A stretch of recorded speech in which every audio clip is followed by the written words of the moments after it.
हे दोस्तों, मैं रमेश सर आपके अपने YouTube channel the study for ambition में आपका बहुत बहुत स्वागत करता हूं।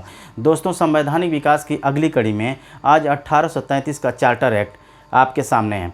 तो 1833 के चार्टर एक्ट को दोस्तों मैं व्याख्या करने से पहले आपको ये बता देना चाह रहा हूँ कि इस चार्टर एक्ट में आपको ये ज़रूर देखने को मिलेगा कि अब कहीं न कहीं निश्चित रूप से भारत पे एकाधिकार पूर्णतः ब्रिटिश शासन का हो चुका था। तो दोस्तों आइए चलते हैं बोर्ड की तरफ। तो दोस्तों इस एक्ट के अंतर्गत ये चीज़ देखने को मिला था कि लॉर्ड मैकाले और जे.एस. मिल इन दोनों के विचारों का बहुत बड़ा प्रभाव पड़ा था। इस एक्ट के ऊपर लॉर्ड मैकाले और जे.एस. मिल का प्रभाव देखने को मिला था। पहला पॉइंट है दोस्तों। और दूसरा पॉइंट है कि इस एक्ट पर लेसेस फेयर यानी मुक्त व्यापार की नीति पूर्णतः स्थापित हो चुकी थी। यानी मुक्त व्यापार की नीति, व्यापार को पूरी तरह से मुक्त करने की नीति जो है पूरी तरह से स्थापित हो चुकी थी। और अगली पॉइंट है दोस्तों जो तीसरी है कि इस एक्ट पे भारतीय शासन का स्वरूप केंद्रीकृत हो चुका था। ये पहला ऐसा अवसर है जो भारत पे शासन की प्रक्रिया केंद्रीकृत हो चुकी थी, यानी सेंट्रलाइजेशन हो चुका था। दोस्तों अब वहीं पे आगे अब आएंगे तो देखेंगे कि बंगाल के गवर्नर जनरल पूरी तरह से पूरे भारत का गवर्नर जनरल बन चुका था। यानी कि बंगाल का गवर्नर जनरल संपूर्ण भारत का गवर्नर जनरल हो चुका था। और आगे अगली कड़ी में दोस्तों गवर्नर जनरल और उसके कार्यकारिणी के संपूर्ण कानून बनाने का अधिकार दे दिया गया था। यानी कि गवर्नर जनरल और उसके कार्यकारिणी को पूरे भारत पे कानून बनाने का अधिकार पूरी तरह से दे दिया गया था। और अगली कड़ी में दोस्तों कि कानूनी सदस्य के रूप में एक और प्रावधान किया गया था कि कानूनी सदस्य के रूप में गवर्नर जनरल की कार्यकारिणी में एक और सदस्य जुड़ा जिसे अस्थायी सदस्य के रूप में रखा जाए। जो कानूनी सदस्य था वो कानूनी सदस्य के रूप में एक नए सदस्य को रखा गया था जो अस्थायी था दोस्तों, जो अब इसके बाद सदस्यों की संख्या 4 हो चुकी थी। अगला जो दोस्तों देखने को आपको मिलेगा कि ये पहला ऐसा एक्ट है जहाँ पे प्रथम बार विधि आयोग का गठन किया गया था।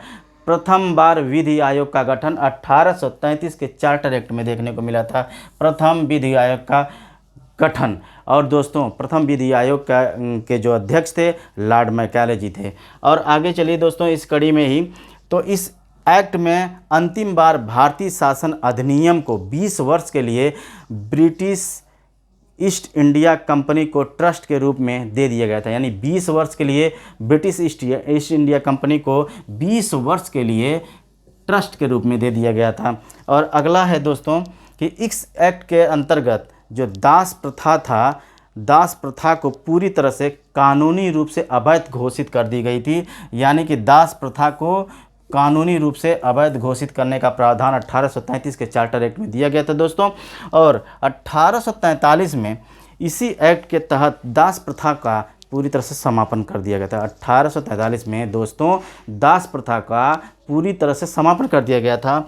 और इसी एक्ट के तहत प्रथम बार ऐसा हुआ था कि संपूर्ण देश में बजट तैयार करने का अधिकार गवर्नर जनरल और उसके कार्यकारिणी परिषद को दे दिया गया था। यानी कि बजट पेश करने की प्रक्रिया भी प्रारंभ हो चुकी थी जो गवर्नर जनरल और उसके कार्यकारिणी द्वारा तैयार की जाती थी। और अगली कड़ी है दोस्तों, इस कड़ी में अगला क्वेश्चन है पॉइंट है दोस्तों कि इस एक्ट के में कर्मचारियों की नियुक्ति के संदर्भ में पहली बार ऐसा हुआ कि धर्म, जाति, लिंग, जन्म स्थान और वंश के आधार पे किसी भी प्रकार का भेदभाव नहीं किया जाएगा। यानी कि नस्ल के आधार पे नियुक्ति में किसी प्रकार का भेदभाव नहीं किया जाएगा। तो दोस्तों ये रहा 1833 का चार्टर एक्ट।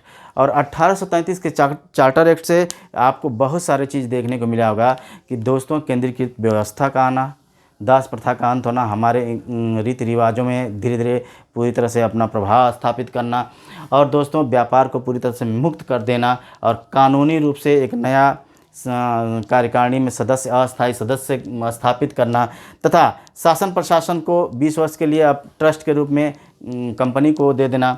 और दोस्तों बजट का बनाना और बजट को पेश करना गवर्नर जनरल के अधीन कर दिया गया था। इस प्रकार दोस्तों देखा जाए तो 1833 का चार्टर एक्ट अपने आप में बहुत ही महत्वपूर्ण चार्टर एक्ट है और पूरी तरह से भारत पे शासन अब नियमों, कानूनों और प्रावधानों के अंतर्गत करने की प्रक्रिया शुरू हो गई थी। और दोस्तों इस चार्टर एक्ट से एक बात तो क्लियर हो चुका था कि भारत की शासन की प्रणाली कैसी होगी वो पूरी तरह से स्पष्ट हो चुकी थी। इसलिए दोस्तों ये चार्टर एक्ट अपने आप में बहुत इम्पॉर्टेंट है और सारे प्रतियोगी परीक्षाओं में क्या स्टेट पब्लिक सर्विस कमीशन या फिर अन्य छोटी छोटी परीक्षाओं में जो लेखपाल हुआ, सुपर टेट हुआ, टेट हुआ या अन्य परीक्षाओं में जो एग्ज़ाम होते हैं उन सब में ये सब क्वेश्चन बनाते हैं। और छोटे छोटे क्वेश्चन जैसे कि सबसे इम्पोर्टेंट क्वेश्चन इसमें ये बनाता है कि जो ये ट्रस्ट के रूप में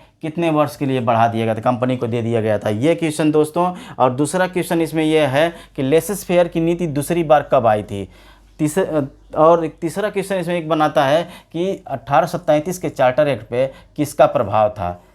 जेएस मिल दोस्तों और एक मिल होता है, एक जेएस मिल है, एक जेम्स मिल है। तो जेम्स मिल जो दोस्तों, जेम्स मिल जेएस मिल के पिताजी हैं, तो जेएस मिल और जेम्स मिल में भी अंतर कर देता है और बोल देता है कि लॉर्ड मैकाले या James Mill, Lord Macaulay plus James Mill, Lord Macaulay plus JS Mill. तो दोस्तों ये बात ध्यान रखिएगा कि जेएस मिल को हमेशा दिमाग में रखे रहिएगा।